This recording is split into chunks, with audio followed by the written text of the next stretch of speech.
یہی تو معاملہ ہے. اگر کلمہ پڑھنے والا بھی جا کر عرض کرے میرے لجپال نبی اس کی بھی سنتے ہیں. کیسے سنتے ہیں؟ حضور کے وصال کو 3 دن گزر گئے. 3 دن کے بعد ایک عربی دیہاتی آتا آ کر عرض کرتا ہے صحابہ اکرام بیٹھے ہیں. یہ وہ منظر تھا جب حضرت عمر فاروق جیسا جلیل القدر صحابی ننگی تلوار لے کر مسجد نبی کے دروازے پہ کھڑے ہیں اور صدا دے رہے ہیں لوگوں. جس نے کہا محمد فوت ہو گئے میں اس کی گردن اڑا ڈالوں گا.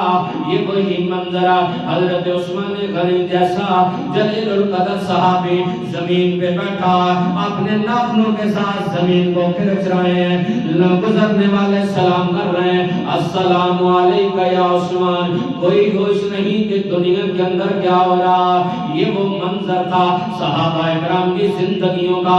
وہ عربی آتا ہے سارے صحابہ کے سر جھکے ہیں. آگر کہنے لگا تم میں محمد کون ہے؟ کسی کو کوئی خبر نہیں کہ یہ سوال کرنے والا کون سا سوال کر رہا ہے. اب کیا ہوا؟ دوسری مرتبہ کہنے لگا تم میں محمد کون ہے؟ کسی نے کوئی جواب نہ دیا. تیسری مرتبہ کہنے لگا تم میں محمد کون ہے؟ حضرت علی شیر خدا کرم اللہ وجہ الکریم کھڑے ہوئے فرمایا اے عربی دیاتی بار بار سوال کر رہا ہے ذرا بتائیے تو صحیح کیا پوچھنا چاہتا ہے. کہنے لگا میں نے قرآن کی آیت پڑھی ہے وَلَوْ أَنَّهُمْ إِذْ ظَلَمُوا أَنفُسَهُمْ جَاءُوكَ فَاسْتَغْفَرُوا اللَّهَ وَاسْتَغْفَرَ لَهُمُ الرَّسُولُ.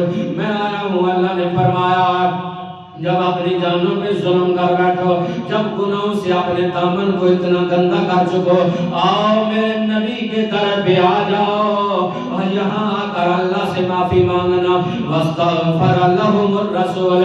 اگر میرے لجپال نبی نے تمہاری شفاعت کے لیے لب کھول دیے رب تمہیں معاف کرے گا.